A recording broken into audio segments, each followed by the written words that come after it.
One thing I always do on all my jobs, at least in areas that I like to work, always put a yard sign out. I don't know how many people like you guys out there do this, but this really works. This is a good way to advertise and just keep your name out in the neighborhoods that you work in.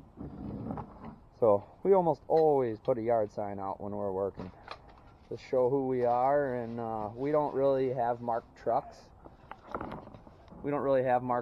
So you know, this is the way that we do it. I find the marked trucks don't really help. And if you look here, we're back in here with a marked truck. Nobody is going to see our truck unless we're out on the street. Well, we're going to be doing this flat section or flatter section here from the pitch change down. And they're having leaking problems. You can just see there's definitely water backing up. You can see the ridges in these shingles. They're slowing the water down because there is many layers on here. No ice and water shield. We're gonna have some rotten wood, but we're gonna get to ripping this bad boy. I think you could probably rip this top layer by hand. I'm pretty sure of that. Definitely gonna be 2 or 3 layers on here, boys. Might be. Oh, for sure. There's a couple. After 2, I don't even care anymore. I stopped counting. Well, we're already hitting some leaks. What do you figure this is from? Look at this. They didn't have shingles tucked under it or anything. I can't quite figure out why they would put such a big piece on here. It's really weird. Very weird.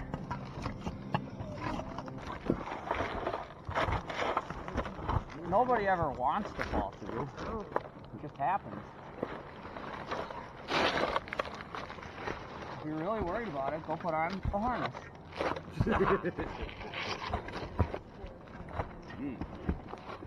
have no idea how much I wasted for you guys. As a good owner, my job is to make sure that you feel safe.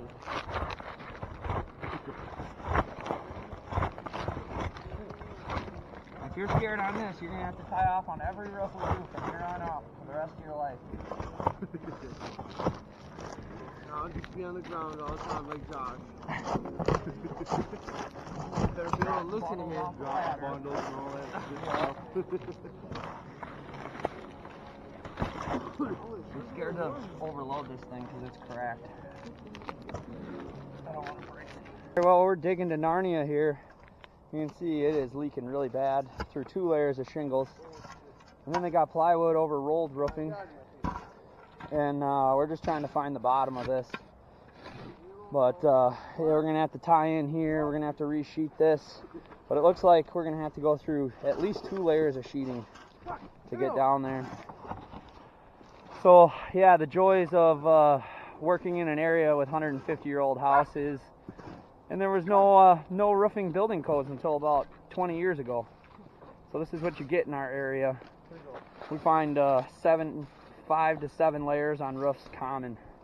Multiple layers of sheeting. It's a mess. So we're going to dig down, try to find the bottom, and start over. Alright, well, we found the bottom. We went to Narnia again, but these boards weren't actually too bad, except for right at the bottom. And this section here wasn't even leaking. It was just delaminated, this plywood here. So we're going to go to the dump. You can see this is only 16 by 20 roof. The trailer was empty, and she is full. So for a few square, we filled up the trailer. We're going to run to the store, get what we need, empty the trailer at the dump, and get her put back together. I just about got all the new plywood installed.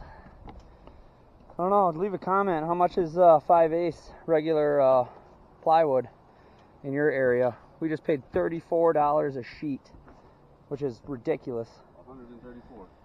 $34 a sheet, but we got this pretty well ready. We're gonna ice and water this whole thing, and 11 bundles. We gotta get 11 bundles on here. Giant job. You think we can handle it? We're gonna need a whole week. Yeah. It's already like at least 1 o'clock after we tore off 9 layers and went to the dump and got materials, and so It's not going to be too early of a day, but got another hour, maybe hour or two to get this baby wrapped up. Oh, there she is. This is like a 3 or a 412. It's not a super low pitch, but it's low enough. So we ice and watered the entire thing. Got new edge on it, and we are ready to go. Get to shingling all 11 bundles.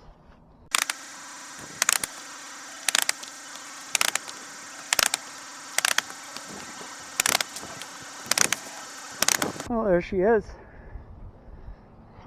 Just under 11 bundles. It was kind of a goofy tie-in, but I just lined this shingle up so it lined up over here. I had to kind of do something goofy here because they had 2 layers of edge on the old roof, so it bumped it out a little further, and the shingle tins were like 1.5 inches, like right here. The shingle tins were like 1.5 inches outside of our edge. So I added some flashing and just left these overhang a little bit. That way we don't get water down in there. But there it is. Not too bad. It's only like 2:30. We're gonna go do some estimates and get ready for tomorrow. Not sure exactly what we're gonna be doing tomorrow yet, but if it's anything halfway interesting, I will make a video. So if you like that, hit the thumbs up, subscribe. We will see you on the next one.